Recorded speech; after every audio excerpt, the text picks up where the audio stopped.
So I'm ready when you are. Okay. Perfect. Well, I'm just like, we were hanging up and I was like, oh, she's so cute. And then I was like, I don't think we were hung up yet. That's awkward. No, I heard the tail end of it and I was like, oh, they like me. So, all right. I'm glad that wasn't weird then. No. So it was nice to be able to see your face though. Absolutely. Yes, I agree. We are so excited to talk to you. So welcome to Chokeholds and Chill. Today we are talking with somebody who's basically living every grappler's favorite dream, training under Danaher, Garry Tonon, and Gordon Ryan, also co-running Grappling Getaways, and somehow still holding down a full-time career as a sales engineer. We have Katie Hooven. Welcome to Chokeholds and Chill. Katie. Yay! Oh my gosh, guys. Thank you so much. What an intro. Wow. Awesome. Well, we are super excited to chat with you. Obviously, she just gave you like a stellar intro, but if you would like to introduce yourself and say where you are from, we would love to hear it from your mouth. Yeah. Yeah, I mean, need I say anymore? You just left it all on the table. Yeah. So I'm originally from Pennsylvania, born and raised up there in a very rural area. And that's where I started training jiu-jitsu at like just the closest gym to my parents' house at the time.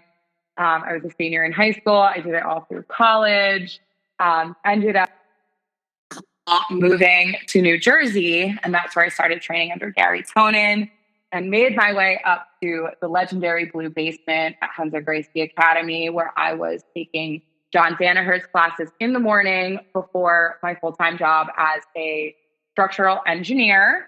And somehow I've managed to end up being in Austin, Texas, training directly under John, Garry, and Gordon. I was fortunate enough to have the ability to go to Puerto Rico when the team moved there, when COVID hit and training in New York City was virtually impossible. Yeah. And yeah, I'm like, I look back and I'm like, that girl from rural PA training with, the same 10 people over and over and over again would just be in absolute awe if she knew she was going to be a Garry Tonon black belt one day, living in Austin, Texas, like being through, such a unique journey and experience, like going to New York City and then Puerto Rico and then here. And not only like having the option, but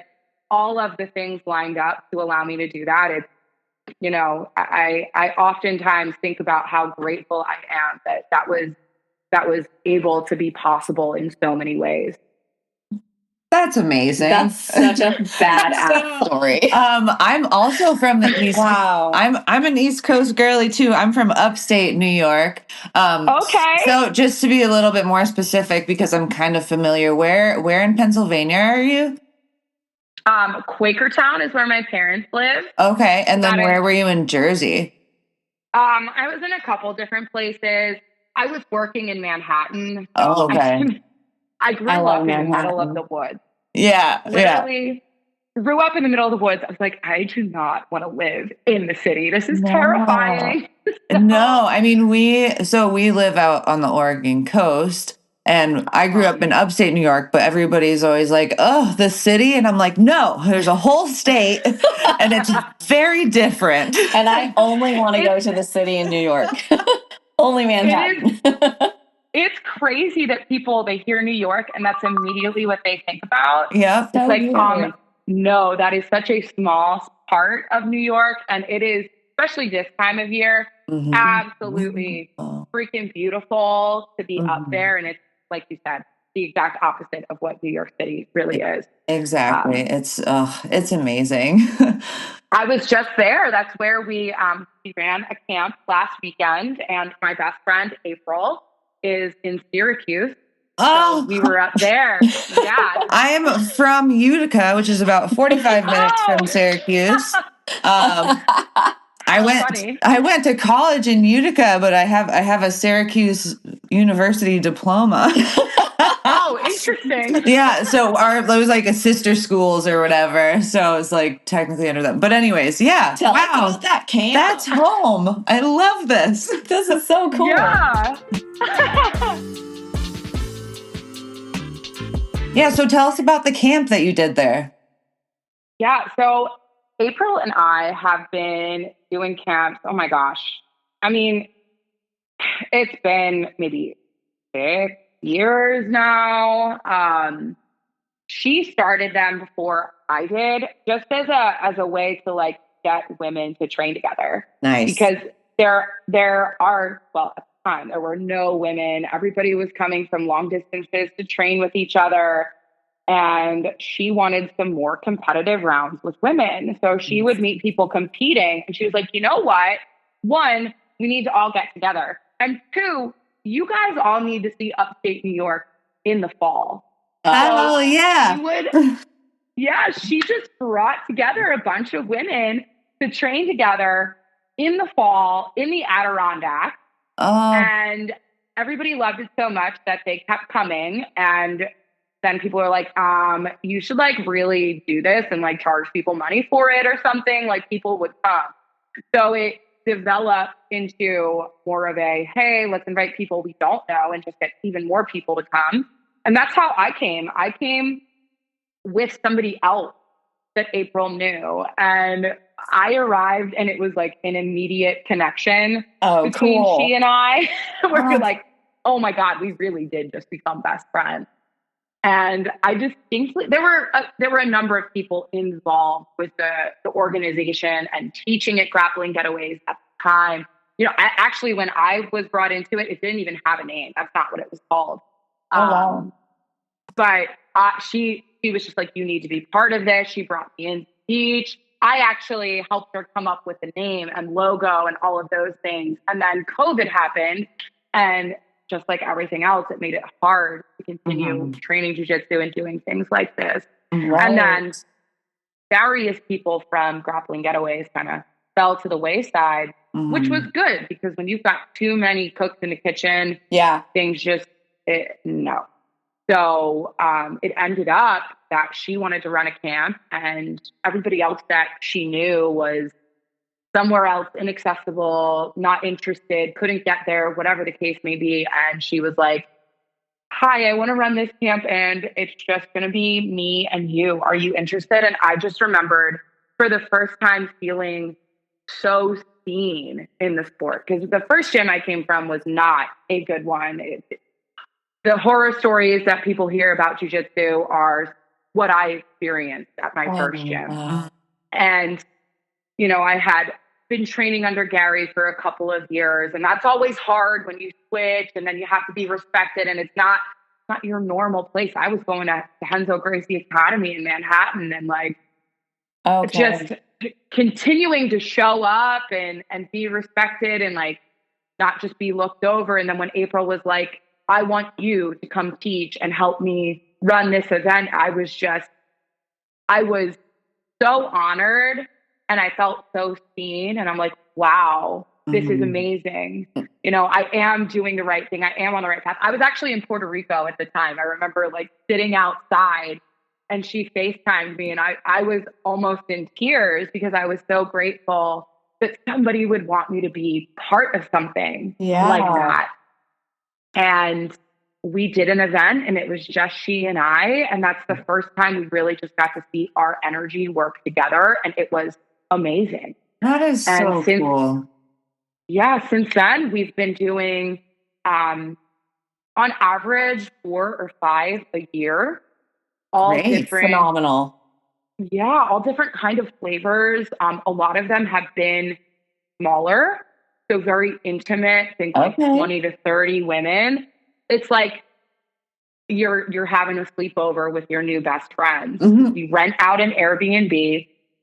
We bring mats to the Airbnb and everybody's hanging out together all weekend, training jiu-jitsu, doing fun things. The camps are all different depending on the location. And we do thematic camps. So in October, we'll do Halloween camps. We've done a Barbie camp. We've done Harry Potter, Hades themed. Oh my gosh.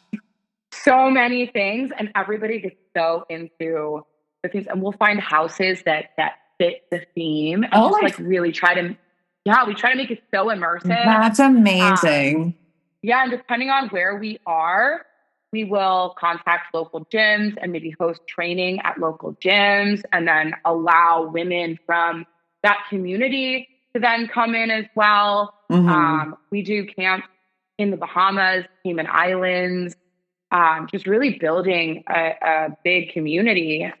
It's funny because all the boys are always like, "Oh my God, that looks so fun. I want to come." Well, there's only you one can't option. sit with us. Yeah, you're like, I've been on the outs.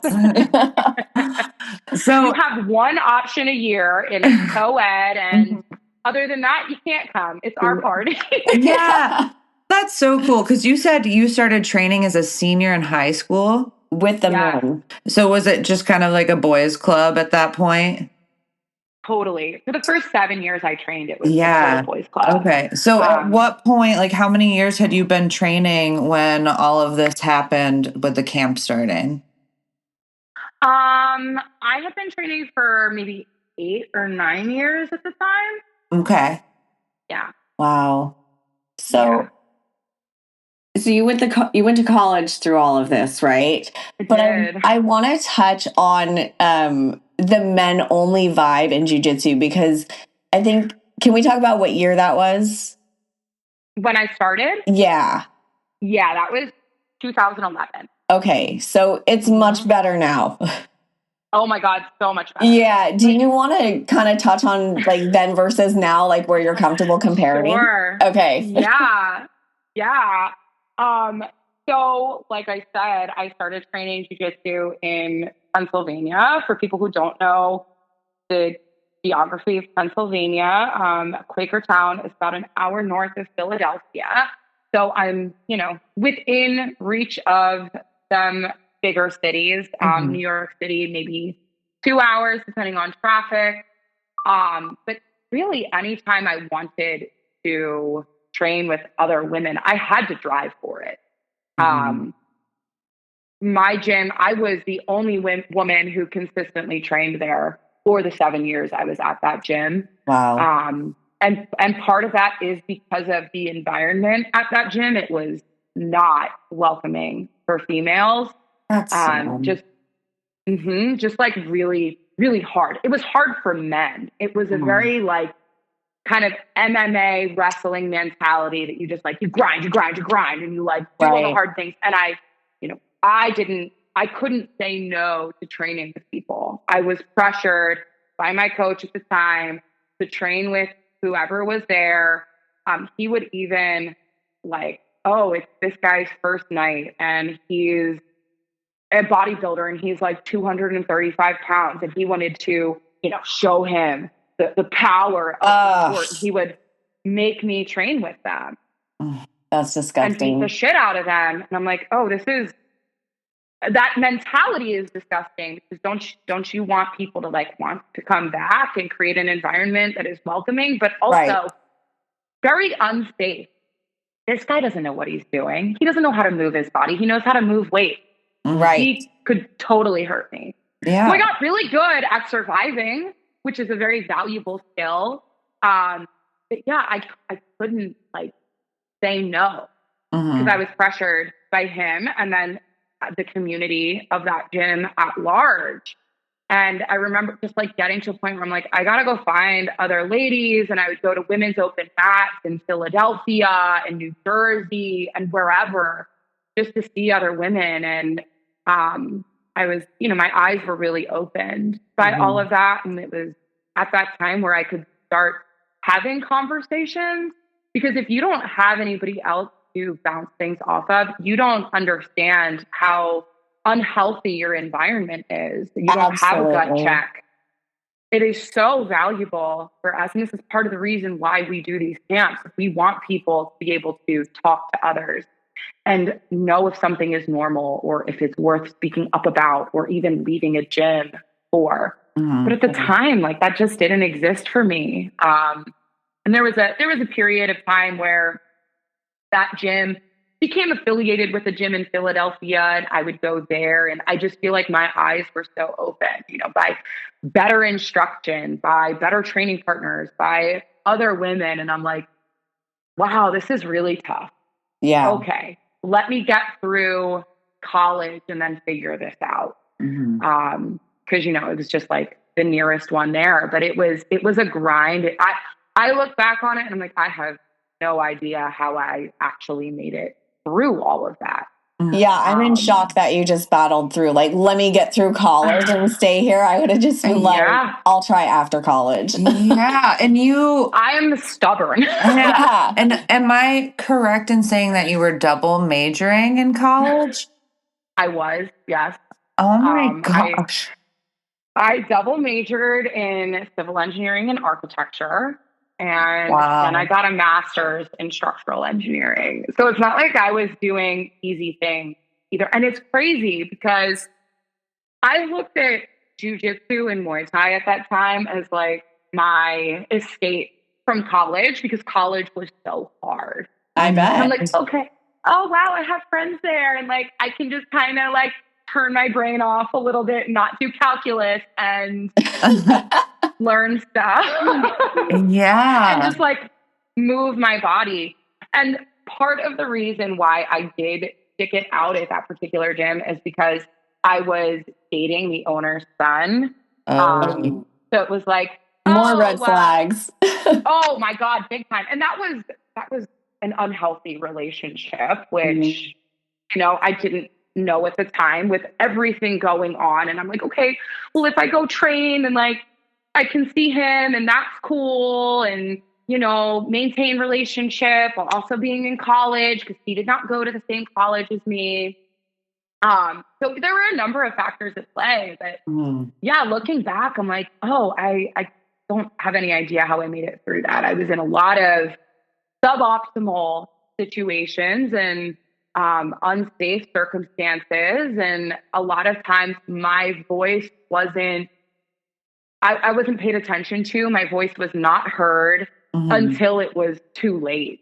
Right. I remember distinctly, there was a man, I was 19, he was 35. He would ask me things that were really uncomfortable. He would be, I can't remember them verbatim now, but I'm like, that's really weird. Or he would make me feel a certain way while we were training. I'm like, this is weird, but nobody took me seriously until he legitimately groped me during a roll. Oh my God. And I'm disgusting. Like, I know. And I was like, and it wasn't until, I made it a big deal about it. I upkicked him. I tore his shirt somehow in the process. I'm applauding you. Like, Amazing. They were like, oh my God, what happened? And I was like, guys, I told you about this. Yeah. You didn't listen to me. Well, and then they don't did care. something. Right. They don't until they have to. Yeah. And I've seen so much shift in the sport now. And of course, I switched gyms, I switched affiliation, academy. I've been to so many different places now. And I can see that there's been a shift. And the shift not only has come from women speaking up and not just, laying down and taking it or letting it happen or being quiet. Like, yeah, that's part of it. And speaking out about it is really important. But what's even more powerful is having good men in the sport who will have your back and they will listen to you and they want women to feel safe in their academies. I've had so many men talk to me about, hey, what can I do in my academy to make it more welcoming for women? I've never been a woman in this sport. So what do I do? That's a green flag. Yeah, we like that. Super green flags, and, now being at a highly sought after gym and with these highly sought after coaches, like it is so amazing not only to be getting top tier instruction every day, but to really feel valuable on the mat. Yeah. Well, and now, as you should, right? You do bring value to the mats. Yes, we do. I remember I was I had been training at Gary's gym for a little bit, and Gary's gym was in the Tom DeBlass affiliation in New Jersey. And I had gone out and trained with Tom, and he has a black belt in New Jersey named Miguel. And he's Professor Miguel on Instagram. He's the head ref for ADCC North America. Probably have seen him in pictures. He has like this long flowing hair. I think so. Yes. He's awesome. Great ref, great human. And I came in and he had me teach a class. And he said something profound to the entire class. Like, not only was I honored to go teach, but he's like, guys, like, oftentimes women have way more to teach than a man does because they have to be more technical. They have to be more strong, or I'm sorry, they're less strong. So they can't rely on their strength. They have to find ways to creatively address a lot of things. Like, anytime I hear a woman talking about jujitsu, I listen. And guess what? Who do you think the toughest person in a room is in jujitsu? It is the highest ranked female. Yeah. Guarantee she's the toughest one on the mat. So everybody, give Katie your full attention. And I was just like, oh my God, holy shit. Yes. But that was so profound, and that really stuck with me. And that was probably in 2018, 2019. So it's been a while, but I mean, that was another moment where I was like, oh my God, I feel so seen in this sport. And to go from somewhere where I was overlooked and not valued to somewhere where they're like, I'm going to have you come in and teach and say all these really nice things. It was a really big moment for me at that time. That's incredible. Oh, congratulations for that. So Thank you. So at this point, are you in Jersey? No, I live in Austin now. No, sorry. At this point in your timeline. Oh, in the story. Yes. Oh, yeah. That was in New Jersey. Yes. Okay. So, and that was after you had finished grad school. You just went Correct. like full on, let's go to Jersey, train and work as an engineer. So how did you balance that? Like, because commuting to Manhattan, like, please share your tricks. The trick is be tough as shit and incredibly resilient and don't sleep. Yeah. Okay. That's fair. That's another point in the journey I look back on. I'm like, how did I do that? Because that's crazy. You know, I had gotten basically a dream job opportunity in New York City. So I was like, I got to take this, no matter how scary it is. And no matter what I have to do, I have to take this. And, you know, jujitsu was such a big part of my life at that point that I wanted to continue doing it. I was also boxing at a gym that was nearby my office. And I'm active. I wanted to stay active. So I had just made a promise to myself that I would do absolutely as much as possible and stick with it. And when I started training under Garry, I really understood like what I had in front of me because, you know, that was around the time where the Death Squad was becoming very successful in competition and people started to know who they were. But that's not why I started training under Garry.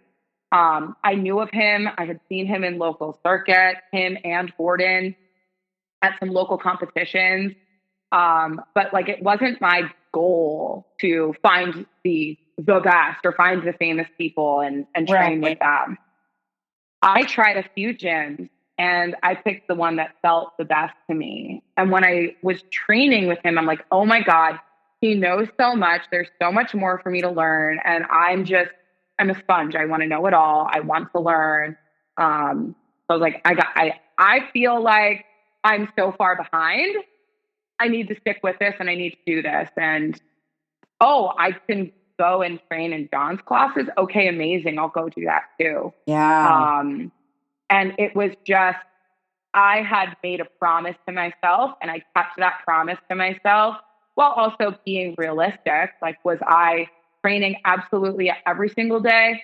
No, because I couldn't.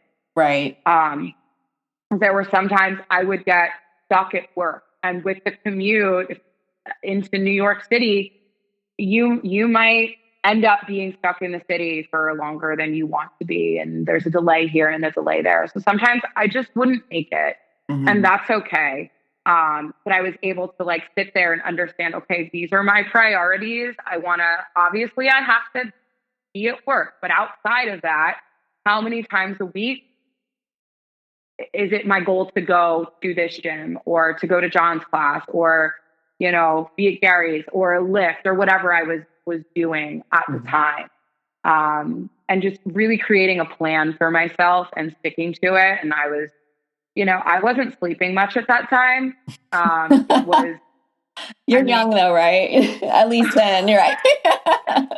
Yeah, it was like 4 or 5 hours. Sometimes I'm like, okay, maybe I'll nap on the train. But the commute was really the hard thing at that time because it would take an hour to an hour and a half on a good day to get to my office. So it was like, okay, well, this is what I got to do. Like, I have these opportunities in front of me.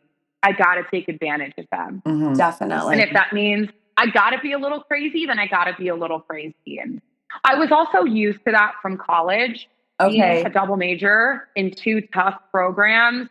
I didn't sleep much in college either. You were conditioned. So it wasn't. Yeah, I was. I was conditioned to not sleep. Definitely. Definitely don't recommend it. But how did you avoid burnout? I don't know that I did. Okay. She just kept going. You just kept pushed through it. That's wow. Yeah. Crazy. I did reach a point where I was like, I cannot work in the city anymore. And but that was more of, I was feeling something in my soul that didn't feel right. I wasn't in the right spot. Okay. So there is a distinction between powering through something when you are being fulfilled and powering through something when you are approaching burnout and not in the right spot. Yeah. So I was feeling burnout from work and from being in a place that didn't celebrate me for me. I was told I was too friendly in that office. Oh my God. Yeah. I'm like, I'm literally just talking to people when I'm getting water in the kitchen. Like, I'm getting all my work done. But that's the New York City. And it was an architecture and engineering firm. They were all stuck up. And I was gonna say you're in Manhattan. You just gotta keep your head down. Everybody's dicks there. No, I'm just hold your head high. Pretty much. But it was interesting because it was a dream job. Right. I was working for the firm who built Burj Khalifa, which is the tallest building in the world in Dubai. But this was the opportunity of all opportunities. Yeah. You have to say yes to this. Yeah, that's really neat. And I'm so glad that I did, because it was in saying yes to that I actually said yes to myself and got out of all of the other bad situations I was in.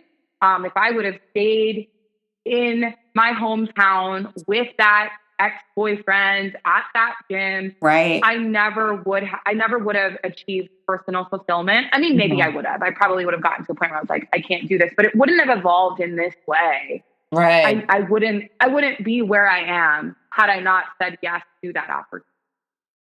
And therefore say no to everything that was not meant for me. Mm-hmm.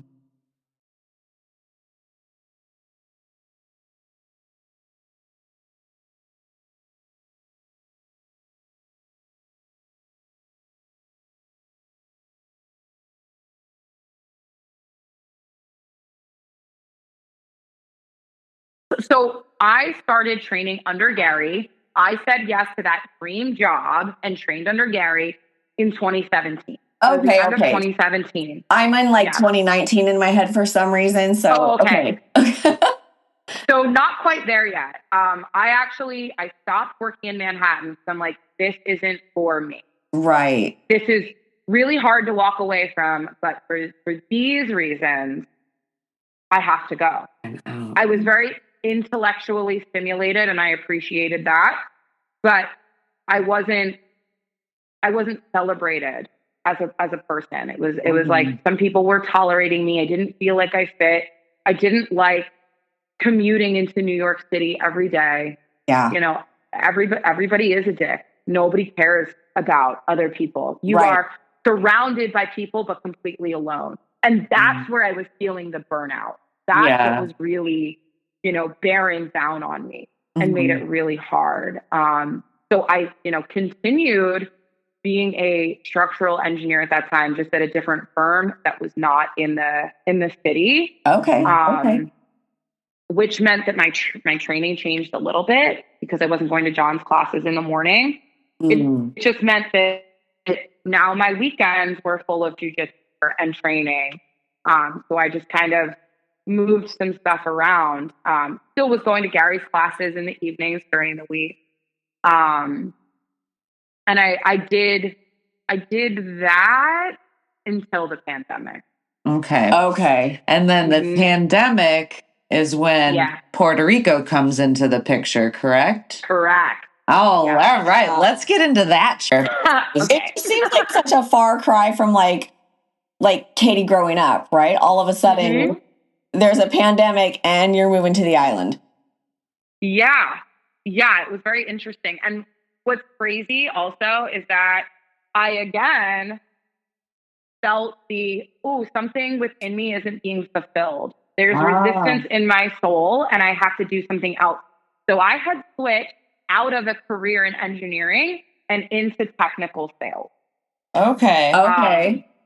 Which is really important because that job was supposed to be like a hybrid kind of New York City thing again. And then the pandemic, I interviewed for that position the Friday before the world shut down. Oh my God. Wow. So I never actually went into the office. We were completely remote because of the pandemic. And, you know, I had developed a really great relationship with my boss. You know, we trusted each other. She was also amazing. Shout out to her. She's a literal rock star. Like, she has a platinum album. Nice. Wow. All-female metal band called Kitty, if anybody knows it. She's incredible. So I think there was just something within us also that was like, I see you. You're a badass. Okay. Yeah, awesome. definitely. So at the end of 2020, when the team decided to move to Puerto Rico, because I had developed this trust with her and because we had already been working remotely, she's like, yeah, cool. Go down to Puerto Rico and see what it's all about. Wow. See if we can make this work for you. And I'm like, oh my God, this is crazy. So I went down there for a week and I came back and I'm like, hey, this is the training schedule that we would have. Like, what do you think? She's like, I think you can like modify your work schedule. So I would, you know, I went down there. I wasn't living there full time, but I would go down there and stay for 2-3 weeks and then come back for a few weeks and then go back down. But she's How like, nice oh, yeah, to have like, that flexibility. I know. Yeah, I love your boss. Yeah, me too. I She's love incredible. your boss. I loved her. I love her so much. I followed her to a different company. Oh, wow. After she left. Because, you know, it wasn't just about the work that I was doing. Right. It's about the environment that you're in and the people that you're with. You know, and I think that is the same in jiu-jitsu. Like, you want to be in a good environment around good people who support you and see you and, you know, have a good community and whatever that looks like for you. And for me in this job, it meant flexibility. Yeah. Oh, this woman's going to allow me to take a couple hour break in the middle of my day and go train and then come back and finish whatever I have to do. That's great. Great. I'll follow her anywhere. Hell I'll yeah. say yes. Wow. Because at that point, I had totally like, I had drank all the Kool-Aid and I'm like, this is my team and I'm training as much as possible. Yeah. Like, I want to be part, and it was not an easy road. Like, it wasn't like, you know, at the time, that also was kind of a boys' club. I was going to say, this sounds, I mean, it was not a lot of women, right? Just a couple of you guys? No, it was. And in Puerto Rico, it was just a couple of us also. And there were, you know, some people on the team that made it kind of feel more like a frat house than training, and very exclusive. And oh, we'll train together if I ask you to roll, but don't ask me. Like, I'm training for these things or whatever. Like, it wasn't ever explicitly said. It was just kind of the feel that I got. And I was like, I need to stick this out and push through this. Like, I'm going to get respect here. And I'm going to be looked at as a valuable training partner, no matter if it's a man or a woman. And I want these people to truly see that women do have a place in this sport and can be taken seriously as training partners. You know, we're talking about like the Danaher Death Squad, all of these guys who had just really trained with themselves, and then just a couple of women. What belt were you at this point? I was a brown belt. Okay. Which is another interesting layer to it, right? Because their accolades and their skill level, and just to come in as, I mean, a very tough, obviously, brown belt if you can hang in that room, but damn. Katie would murder me. Katie would destroy me in about a half a second. I don't care if you're 40 pounds lighter than me, I will die. No, we'll have fun. It will be fun, but I would absolutely die. So how long did you do the kind of back and forth to Puerto Rico? So the entire time we were there, which was 10 months. Wow. Okay. You built up some frequent flyer miles, huh?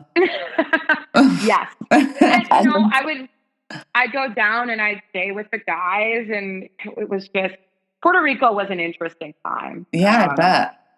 It's a great place if you want to visit. Yeah. It's interesting if you're used to America and American cities, and then you go to Puerto Rico, because it's just not the same. Right. You know, it's not the same pace.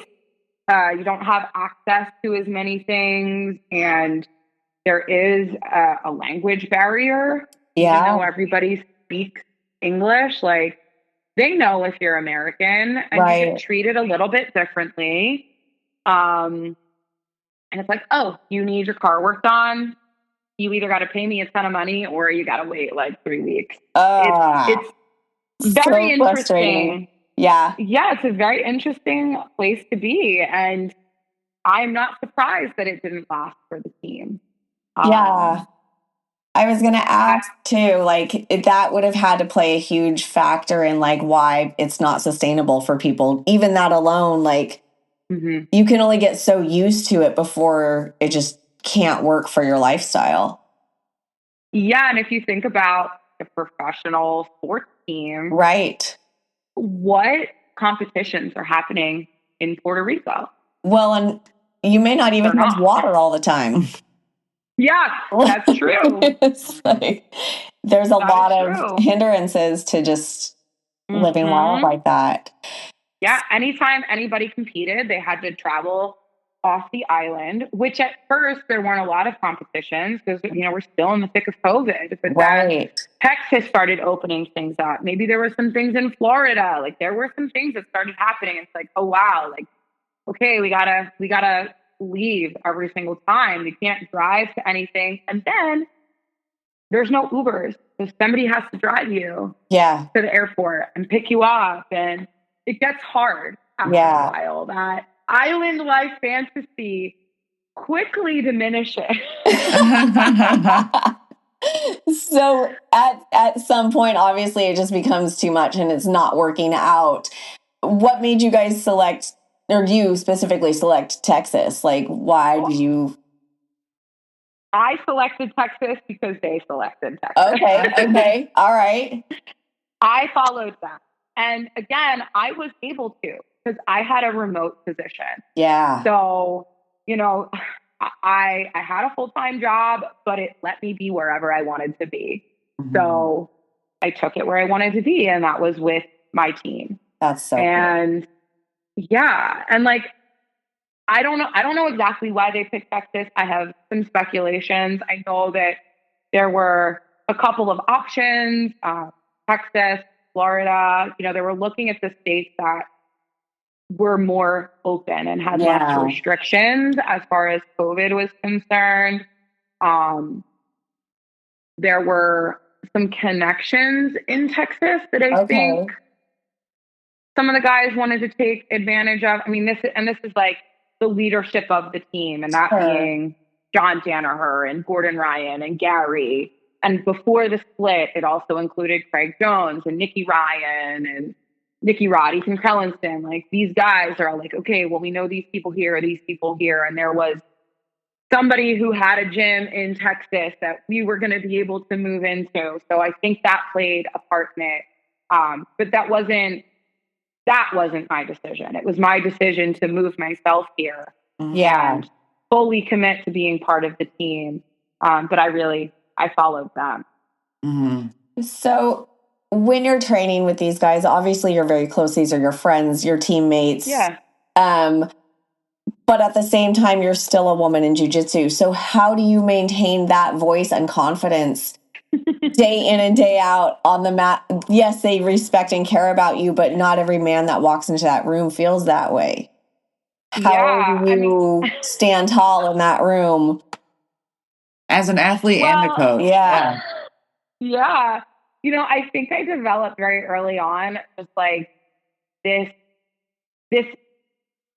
understanding that I have to command respect. Yeah. Mm-hmm. Not everyone is going to give it.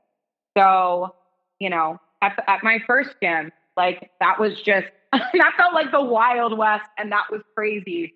And, you know, there's a certain level of confidence that I got being there. Like, it was not a good environment for me, but it did make me tough as shit. And that made me something to be really strong. Yeah, that's huge. And I am very grateful for that. If I could go back and change it, would I? You know what? I think I would. But I'm grateful for what it gives me. Yeah. And, you know, I was put in a lot of bad situations, which did give me the confidence later to know I can hold my own in various situations. And I would go to open mats, and you train with people that you don't know. And they do treat you like a woman when you start training with them, because a lot of men don't know how to train with women. Right. And some women are really tough and really strong, and other women want to just be more hobbyist, and they want it more for, you know, self-defense or to deal with their kids. So I get from a man's perspective, like, okay, what does this woman want from this? And I would just go out there and I'd be like, okay, well, I'm just going to come after you. And if you don't defend yourself, then you're getting submitted 18 times. Yes. And if you don't take me seriously, then you're going to look really bad in front of all your friends. All your friends are going to be laughing. Can I ask what weight class you used to compete in? Yeah, like 155, 160. Okay. Yep. Yeah, so you're like right in between me and Mallory. Okay. Yeah, so I was like 145 when I started, and now I can cut down to 155 if I need to, but I prefer that 160 area. Yeah, better. More comfortable.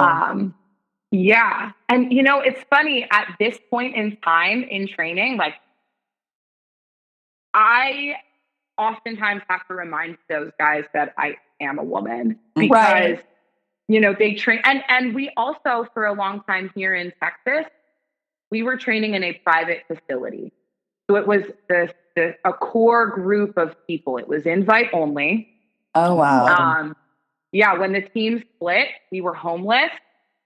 The B team guys took the gym that we kind of lined up. So they went there, and then we were like, where do we go? And we ended up, you know, pulling some favors or calling on friends. And there happened to be this crazy facility, literally inside of a business called Roca. And they let us use their space for like 3 years until we were able to get our own here. But that's important because it was the same people all the time. You weren't getting new bodies. So it was like, okay, every single round in this room is tough. Everybody knew that. So all these guys are like, okay, cool. If I'm rolling with Katie, I know it's going to be tough, and she's technical, and have to roll with her as if she's dangerous, because she is. Absolutely. that now is like, there's some days where I'm like, guys, like, you're treating me like a man and I'm not, okay? I'm always yelling like, I don't want to work this hard, you guys. Come on now.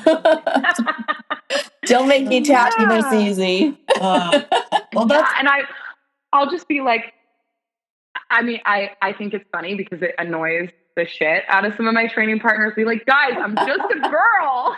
And they're like, well, dude, shut the fuck up. No, you're not. like, you're not a regular girl. You're a cool girl. Yeah, one of my teammates, he's like, you're the man, but like, you're just a girl. Like, yeah, I guess so. So like, that's so funny.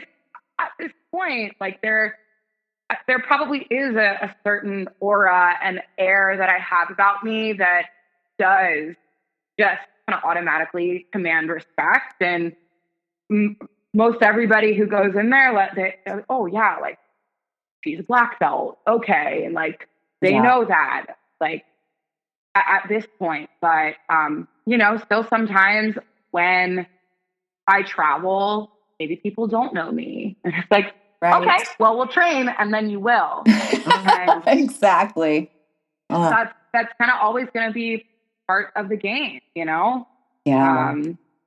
But it is a lot about how you carry yourself. I part of this is probably from walking through Manhattan and like not people to run into me. Like I'm walking like a linebacker, and if you hit me, you're getting hit back. Yes. Yeah. There's no moving. Yeah, and it's like, even if you are nervous or scared, like walk into a room with your head held high. Yeah. Because people will pick up on that. So it's all these subtle cues and things as well that play into it. Like and one of the things that I love to do is go and teach. Not just, I don't like to go just teach women's seminars either. I think it's really important to have women's communities. I run women's camps. It's very important, but it's equally as important for men to see a woman at the front of the room and be able to respect that woman. So that way they can respect the other women in their gym, and they see value in that. And I love being the woman that I never had coming through the ranks. I never got to see a woman at the front of the room. I never had somebody I could just talk to.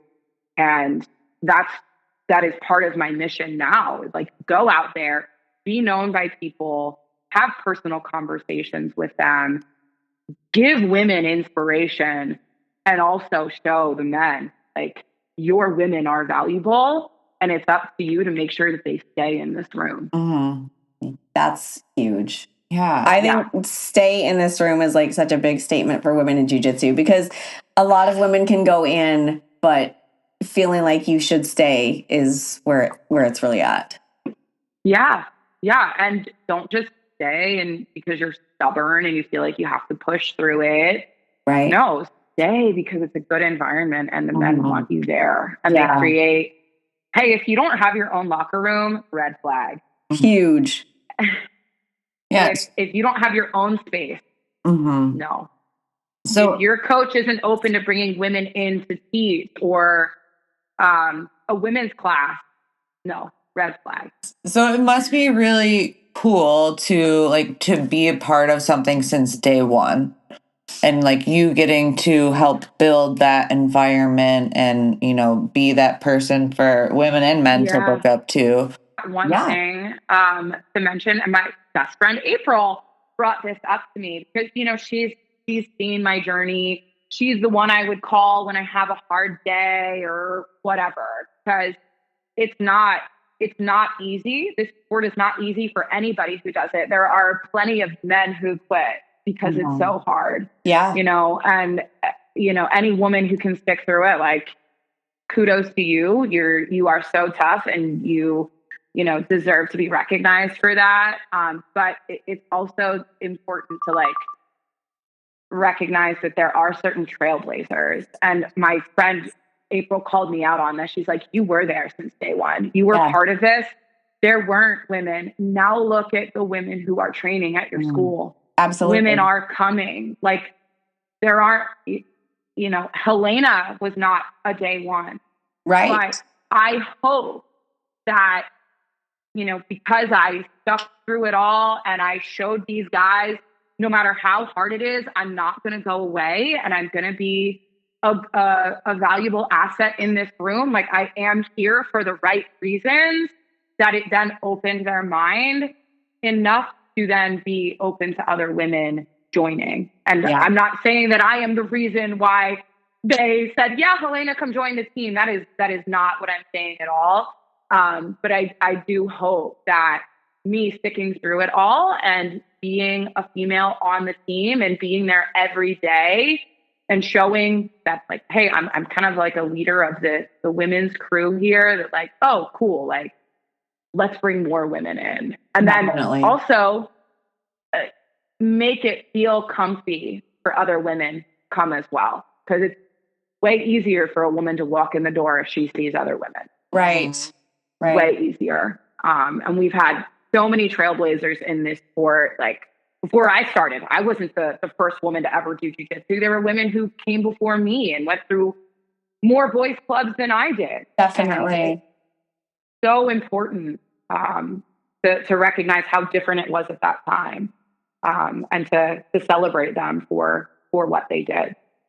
Well, and we also want to make sure that we do mention your current gym. I don't think we really talked about that right now, but I want to make sure that you have the opportunity to talk a little bit about it, because it's something that you are building and trying to make welcoming and open. So if there's anything you want to share about Kingsway, that'd be cool to hear too. Yeah, I mean, Kingsway finally was able to come into existence. Yes. I am a member there. I'm not an owner or investor. I am there because I love my coaches and I love my team. But it is so cool to now, like, while it was really cool to kind of have that like exclusive club at Roca, right now it's cool that people can come visit. So probably like, hey, I want you to come train with me, but like I can't like have you come in. And now anybody can come in and they can train with us. They can take classes from Gordon, Garry, John, and everybody else who's part of the staff. And it's a beautiful facility. They really did a great job of it. I think we're going to need more mat space. But like, talking about like being in an environment you want to be in, like it does start with the gym itself. Like, oh, wow, there's, we have mints in the bathroom. Like, that's a cool touch. Oh, very classy. It's shampoo and conditioner and like just good spaces. Yeah. And it, of course, there's always adjustments to be made when there's change, but it is really cool to be there. And it's also really cool to see my coaches like coaching again, especially Garry, because Garry loves teaching and he's so good at it and offers a really unique style and approach. And, I'll go in the evenings just to take his class because I like it when he teaches. Yeah, that's really nice to have. Yeah, it's like any class you go to, there is going to be an amazing class, no matter who's teaching, and like you want to be there. And yeah, it's everybody come visit me, come say hi. We just have a few more minutes left. I know you've got stuff going on today too, but I want to talk about where can people catch your next Grappling Getaways camp and how do they register? Yeah, so you can find Grappling Getaways on Instagram at Grappling Getaways. You easily find that through my page as well. I'm just at Katie Hooven. But Grappling Getaways, we are figuring out and finalizing our full calendar for 2026. We know for sure some that will be happening. You can always count on us to have a Halloween theme camp, at least one. Super cute. Yeah, the past camp that we just did was a larger group. So as I had said, we usually do smaller groups, more intimate. This one, we had like 60 to 70 women on the mat. Wow. And just everybody took care of their own accommodations and food and transportation and everything. And we just did our, we had activities people could go and do if they wanted with us. But that was a bigger camp. And that is something we are going to do on an annual basis because it was just so great. So that one will be happening for sure early October. There'll be another one somewhere in October. We actually want to come to Oregon and do a Goonies camp. So if you can, that'd be so fun. Yeah. So we're definitely planning on that. We're working on some sort of tropical adventure around like spring break time, end of March, beginning of April. We always do a Memorial Day camp. That one will probably be in upstate New York. So all of those things will be happening, and you can follow along at Grappling Getaways on Instagram.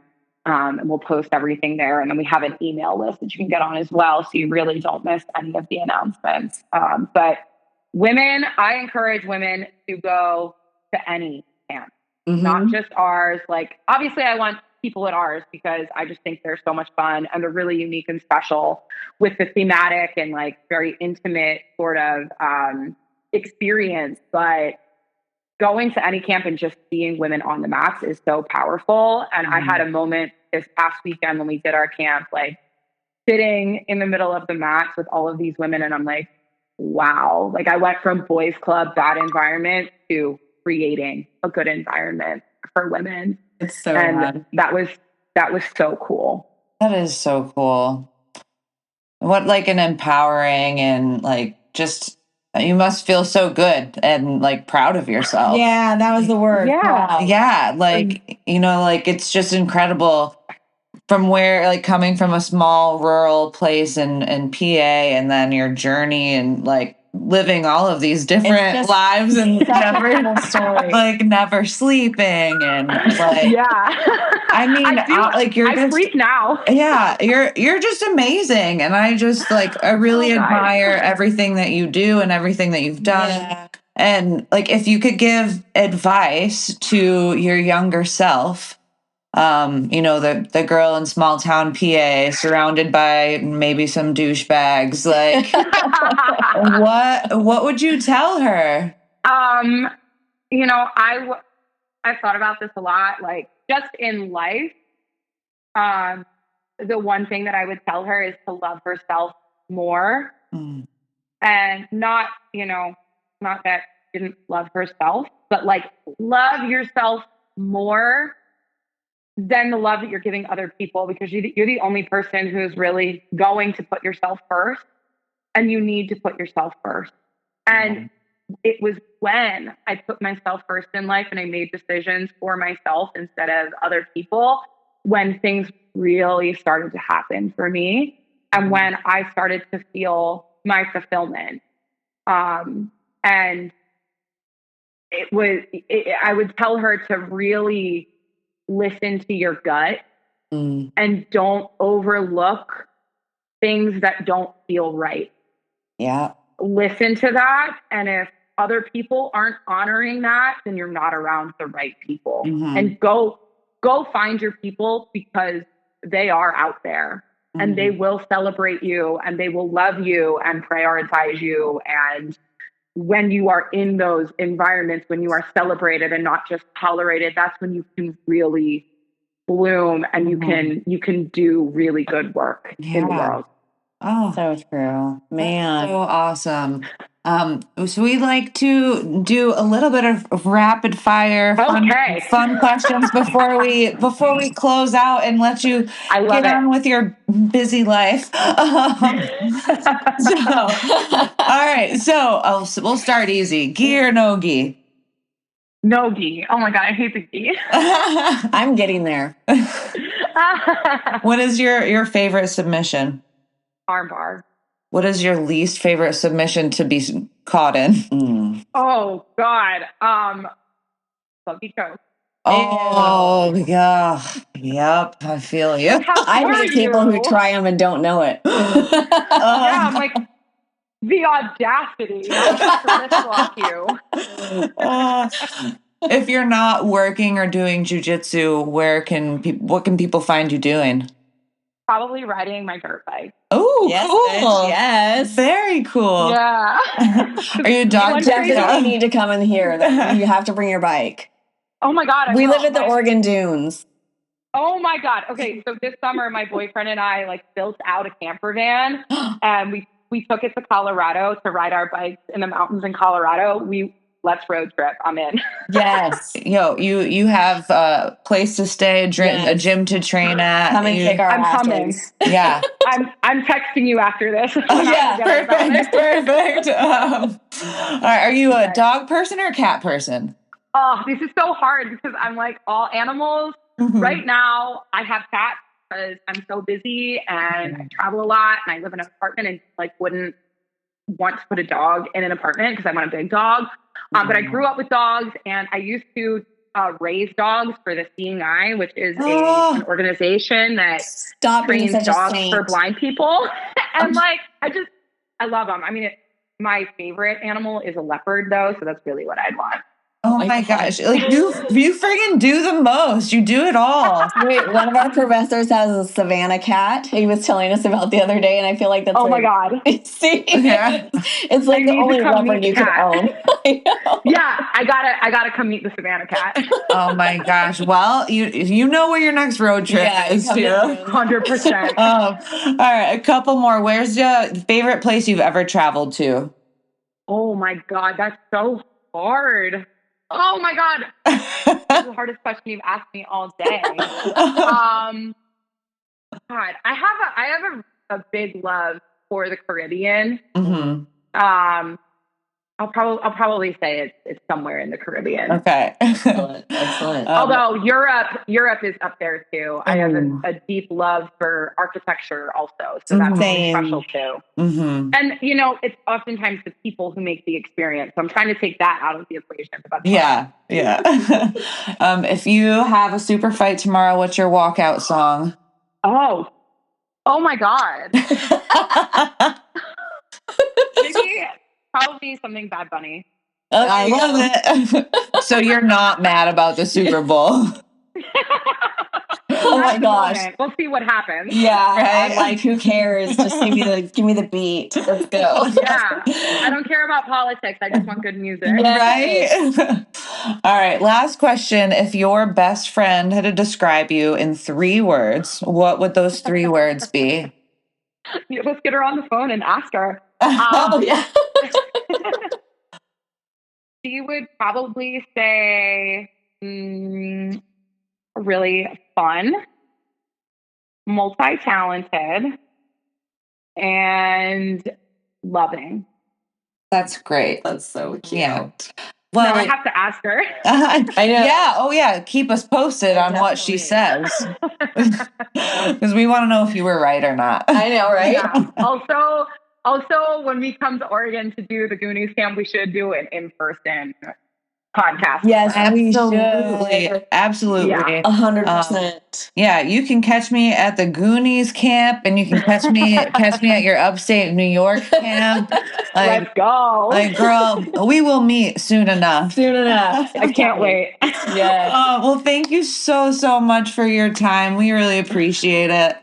I appreciate it. I had so much fun. I can't believe great. an hour passed that quickly. Oh, thank you guys. Yeah, I can't wait till we meet in person. Have a rad day. You too. Take care. Cheers. Bye. Don't forget to like, subscribe, and share. Check us out on Instagram at chokeholdsandchillpod or shoot us a message at chokeholdsandchillpod@gmail.com.